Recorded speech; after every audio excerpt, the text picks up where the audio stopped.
আজকে আমার ভাগ্নি এই স্পিন হুইলের মধ্যে স্পিন করে যা যা বাঁধাবে আমি ওকে এই মেলা থেকে সেটাই কিনে দেবো। এখন আমাকে খেলনা কিনে দিতে হবে। তাই তো সবার প্রথমে ওকে সাথে করে নিয়ে আসি আমাদেরই বাড়ির কাছের একটা মেলাতে। এরপর মেলার মধ্যেই ওকে প্রথম স্পিনটা করতে দিয়ে দিই।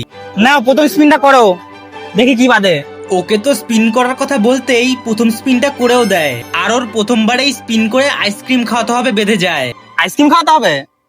তাই তো ওকে সাথে করে নিয়ে যাই মেলার মধ্যেই একটা আইসক্রিমের দোকানে, আর সেখান থেকেই ওর পছন্দ মতো একটা আইসক্রিম কিনে দিই। এরপর আইসক্রিম খেতে খেতেই ওকে 2 নম্বর স্পিনটাও করতে দিয়ে দিই। নাও এবার 2 নম্বর স্পিনটা করো। ওকে তো বলা মাত্রই আইসক্রিমটা খেতে খেতেই 2 নম্বর স্পিনটাও করে দেয়, আর এইবার তো ওর 2 নম্বর স্পিনে খেলনা কিনে দিতে হবে বেঁধে যায়। এখন আমাকে খেলনা কিনে দিতে হবে।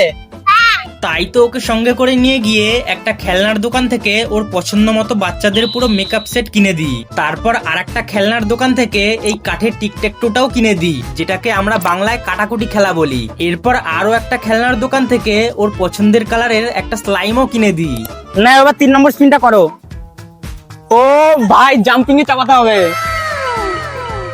তাই তো ওকে সাথে করে নিয়ে গিয়ে জাম্পিং এ তুলে দিই, আর ও তো জাম্পিং এ ওঠা মাত্রই আনন্দের সাথে লাফাতেও শুরু করে দেয়। আর একটা সত্যি কথা বলতে, এই জিনিসগুলো দেখলে আমারও এখনো চড়তে ইচ্ছা করে, আর তোমাদেরও কার কার চড়তে ইচ্ছা করে একবার কমেন্টে বলে যেও। এরপর ওকে সবশেষে 4 নম্বর স্পিনটাও করতে দিয়ে দিই, আর এইবার তো ওর মিকি মাউস জাম্পিং এ চাপাতে হবে বেঁধে যায়। কিন্তু ওর যেহেতু আগের দিন হাতে লেগেছিল, তাই ও মিকি মাউস জাম্পিং এ চড়তে চাইছিল না, সেই কারণে ওকে এই বাচ্চাদের গাড়িগুলোতে চাপিয়ে দিই।